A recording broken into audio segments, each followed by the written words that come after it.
it's Tara and it's time for Sunday Reads on Monday. I tried this yesterday, but it was a lot of me going, what was I talking about? A lot of that. So I'm trying it again today. Let's see how this goes. So this week I read 4 books. I read The Last Dragonslayer by Jasper Fforde, The Sculptor by Scott McCloud, The Silicone Mage by Barbara Hambly, and Venus Plus X by Theodore Sturgeon. I think I'll start with the easiest and work to the hardest to talk about. So The Last Dragonslayer by Jasper Fforde was published in 2010, and it's a teen novel. It's about a young foundling, Jennifer Strange, who has been hired out as she's an indentured servant to this magic company. Basically, it's in an alternate universe in which magic exists, and it's like this sort of cross between medieval type world and current, well, maybe like 50 years ago world, like that sort of blend of technology and magic. Anyways, the magic is on the wane, and her boss has disappeared. The Great Zambini has disappeared, and so she has taken over as manager of all of the wizards, because in this world, wizards aren't very good at managing themselves, so she basically finds jobs for them and lines up jobs and takes care of the money and all of that jazz, and she is just shy of 16.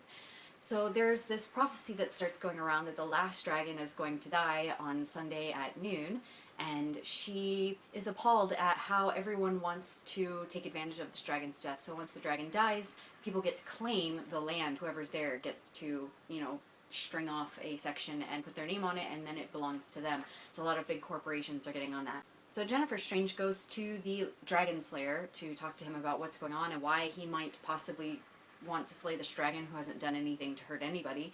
But he doesn't really know either. And at the same time, she gets roped into becoming his new apprentice and the Last Dragonslayer. It was a fun book, a really light and easy read, and I guess if you're looking for something about dragons and something, light and a blend of technology and magic, then you could read this, but there's not a lot of world building, and there's not, the plot is pretty straightforward, so I would just read this if you're looking for something easy. Next is The Silicone Mage by Barbara Hambly. This is second in the Windrose Chronicles. This book picks up about 4 months to a year after the ending of the first book in the series, The Silent Tower, and in it, Joanna is trying to get back to the magical world because that is where the evil wizard is creating a computer which he hopes to imprint with his personality in order to be immortal. But to power the computer, it drains the life force from people in both the Joanna's world and the magical world of Antrig. Antrig is the name of the character, not the world. So she's preparing to go back to this other world to find Soralkin and beat him, and in the meantime she is also kind of holding out hope for her lover Antrig to still be alive and be able to help her with this impossible quest. I think it started out pretty well. The first 35% were pretty good, but it felt like it was moving awfully fast. I got to 30% and I was like, oh, whoa, it's happening. We're the main battle is coming. And then it didn't. And it continued to not come for another 40% of the book. I don't think anything really started happening again until about 75%. It was just a lot of walking around, doing nothing, and not in an interesting Lord of the Rings Hobbit sort of way. It was very boring. The ending was interesting, and it left me wanting more in the series, mostly because I like the characters Joanna and Antrig, and I want to see what happens with them, but unfortunately this second book was just not very good. I'm hoping that the third one picks up more.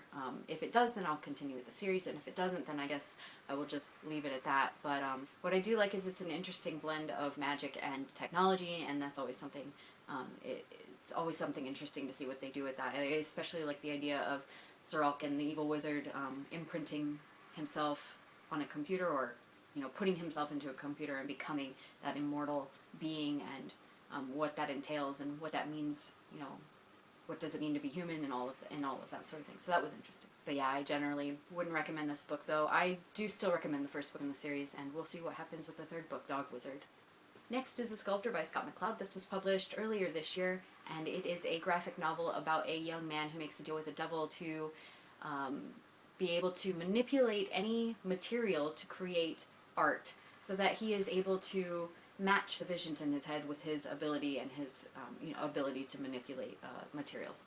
But of course, nothing in life is free, especially not a power as cool as that, and the devil requires that he give up his life after 200 days. So he gets 200 days in which to create all the art he wants to.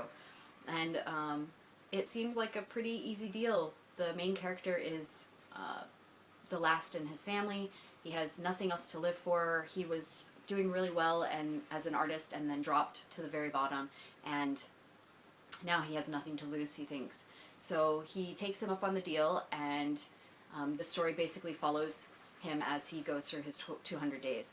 The beginning of this was really slow and very woe is me, sort of like dragging along the bottom, and so I had heard really good things about this book, so I kept reading, and I was like, it's gonna get better, and it did, it really did. It took a while, but I feel like it unfolded really well. The character changed a little bit, and also attention was brought to his childishness and that sort of those sort of behaviors of his that I found unappealing were explained, and things like that, and it became a lot more palatable.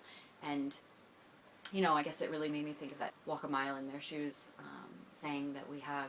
So it was an eye-opener in that way, and by the end of it, I was a mess. It was great. I think I only would give it 4 stars out of 5 because I really didn't like the rough start, but yeah, I was quite impressed by the end. Last is Venus Plus X by Theodore Sturgeon. This one was published in 1960, and I expected it to be very much like a lot of other books from the 60s, which is very chauvinistic, and even though they say they're talking about gender equality, still having those barbs at women and things like that, and I was very pleasantly surprised. So in this book, Charlie Johns has been taken from his home and transported to the future, and he is introduced to the people of Ledham. They make a deal that if he will get to know the people and get to know them, and then give them his opinion on how their society is, as someone from the past going into this future utopian sort of society, they want to know basically how they've done and how he will react to them, and whether he thinks that they've achieved their purpose. So he goes through and gets to know these people, and the key about this is that the people of Ledham are dual gendered. They have all of the working parts of both males and females, and when they mate, both parties get pregnant with twins. So every time anyone gets pregnant, you end up with 4 kids. Anyone in a relationship gets pregnant, you end up with 4 kids. And it's really interesting world that he's sort of put together there. And in between the Charlie Johns sections, there are chapters about a 1950s suburban family, specifically one family in which the wife is a little bit more important in the family life as far as making decisions and things like that, and I guess she's more empowered. There's a lot of commentary on gender equality at the time in the 50s, and some of the little quirks that go with that, like, yes, women are equal, but not just what men still expect of women, but also what women still expect of men. There's one part that really stands out to me in which the husband, Herbert, takes all of the stuff he's carrying, this heavy equipment, and also he takes her bowling bag, and she gives him her purse, and so he's carrying everything and she's carrying nothing, but because she's a lady, she still waits patiently for him to open the door for her, even though he's laden down with all of these things. And I thought that was, I just laughed really hard at that moment, because it's something that I think about now too. As women, we want to be equal, but we also still want to be set apart or set above. I'm generalizing, obviously, but that feeling that we still want men to be gentlemen to us, but we want to be equal. And I think that that's something that we need to think about a lot when we are going for gender equality, is that there are no halves. You have to do it all the way. And I thought that this comment by a man in the 60s in a science fiction novel was just really hilarious, because he was really showing both sides of the issue, both what men expect of women and what women expect of men, and what each expect of themselves. It was a really pleasant surprise.